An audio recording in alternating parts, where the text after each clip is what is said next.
Саясий окуяларга бай болду. Темир Сариев жаңы өкмөттүн курамын, анын алдыдагы аткара турган программасын тааныштырды.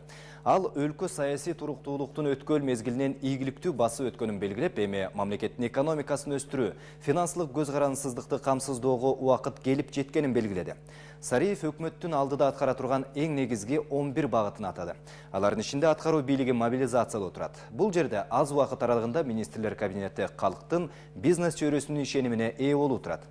Дагы бир багыты ири өлчөмдөгү инвестицияларды тартуу, өндүрүштү экспортко чыгаруу жана башка тармактар. Мындан сырткары башка дагы маанилүү долбоорлорду ишке ашыруу үчүн аткаруу бийлиги жогорку кеңеш менен бирге кызматташаарын билдирүүдө. Өкмөт бюрократия деген нерсени дагы жоюуну адагылууда. Андан сырткары өкмөт башчы министрлер кабинетинин ачык айкын иштөөсүнө жеке өзү кепил болоорун жарыялады. Жаңы өкмөт келген менен анын түзүмүндө айрым өзгөрүүлөр болуп, курамындагы адамдар мурдагы учурлардагыдай өзгөртүлгөн деле жок. Көпчүлүгү өз ордуларында калышты. Бул аткаруу бийлигинин баштаган иштеринин акырына чыгуусуна өбөлгө түзөт. Президенттин, жогорку кеңештин, жалпы Кыргызстан элинин алдында ант берген өкмөттүн курамы тууралуу Альбина Сулайманова кененирээк айтып берет. Премьер-министр Темир Сариев баштаган өкмөт мүчөлөрү жогорку кеңештин кезексиз жыйынында ант беришти. Жыйынга өлкө башчы Алмазбек Атамбаев да катышты. Аткаруу бийлигинин өкүлдөрү президенттин жана эл өкүлдөрүнүн алдында мыйзамдарды ыйык сактоого, өз милдеттерин ак ниеттүүлүк менен аткарууга, кыргыз элине ак кызмат кылууга убада берди. Кыргыз Республикасынын премьер-министринин кызматына киришип жатып, Конституцияга колун коюп, ант бергендердин арасында кызматка жаңы дайындалышкан. Социалдык блок боюнча вице-премьер-министр Гүлмира Кудайбердиева, мамлекеттик коопсуздук кызматынын жетекчиси Абдил Сегизбаев жана башкалар бар.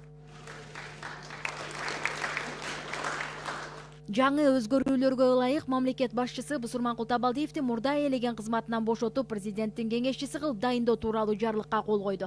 Табалдиевдин ордуна Абдил Сегизбаев мамлекеттик улуттук коопсуздук комитетинин төрагасы болуп дайындалды. Куралдуу күчтөрдүн генералдык штабынын башчысына Жаныбек Капаров, коргоо иштери боюнча мамлекеттик комитетинин төрагасы болуп Марат Кенжесариев дайындалды. Икрамжан Элмиянов дагы президенттин кеңешчиси болуп калды.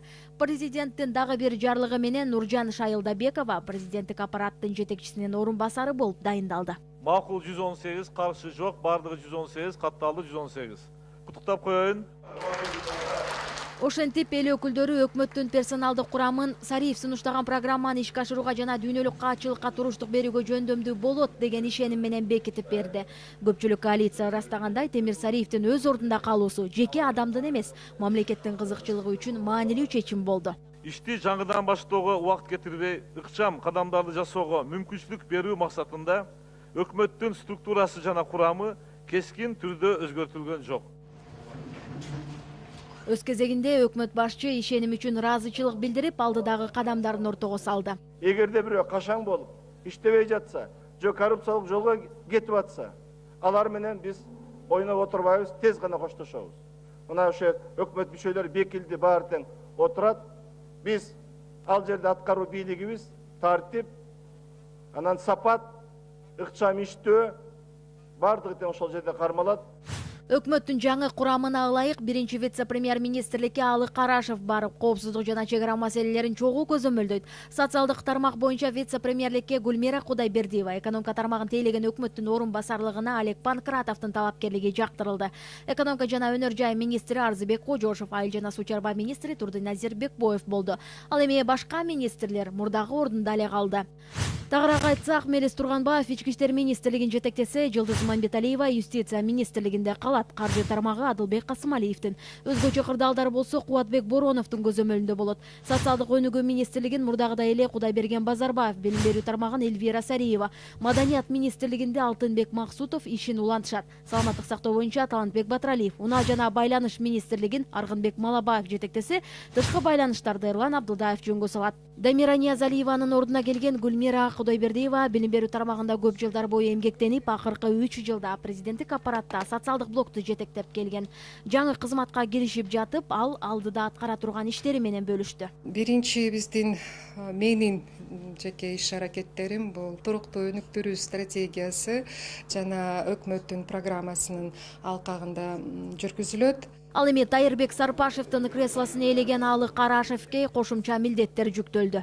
Таджикстаном, так и с Узбекистаном. Биз Тажикстан, Өзбекстан чегараларындагы делимитация жана демаркация маселелерин биздин Кыргызстандын кызыкчылыгына чечебиз. Өкмөттүн түзүмү тууралуу айта турган болсок, министрликтердин саны 14-төн 12-ге кыскарды. Эмгек, миграция жана жаштар министрлиги кызмат болуп өзгөрүп, анын айрым функциялары социалдык өнүктүрүү министрлигине өттү. Ал эми Коргоо министрлиги комитетке айланды. Мамлекеттик мүлктү башкаруу фонду холдинг болуп өзгөрсө, энергетика министрлиги жоюлуп, анын ордуна Энерго холдинг түзүлүп, курамындагы өнөр жай багыты экономика министрлигине берилмей болду.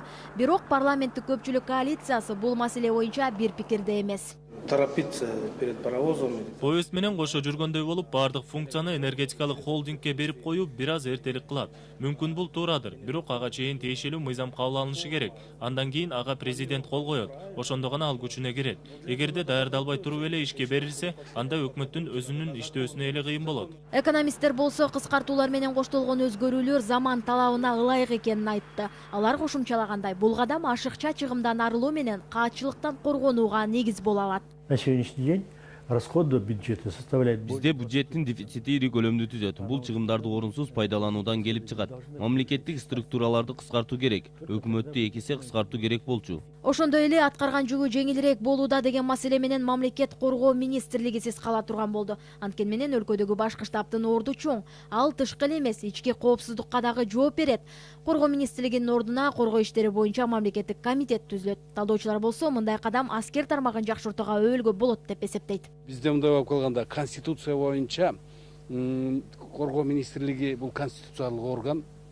Демек, баягы финансы документтарды кабыл алганда, бюджетти бөлүштүргөндө генералдык штабка бөлбөй, ал коргоо министрлигине бөлүнүп аткан. Демек, бүгүнкү күндө кандайдыр бул тепкичти бир нукка салыш керек болчу. Жыйынтыгында өкмөттө 12 министрлик, 2 мамлекеттик комитет, 24 мекеме болот. Бирок өкмөттөгү жаңы өзгөрүүлөр эмне берет деген кеп эл арасында кызуу талкууда. Эң башкысы атын которуп же орун алмаштыруу эмес, ошол тармактардагы иш жолго коюлушу керек. Өкмөттүн түзүмүнүн иши коалициядан да көз каранды болот. Альбина Сулайманова, Мерим Бакир кызы, Алмаз Кариев, Коомдук 1 канал, Жума кайрык.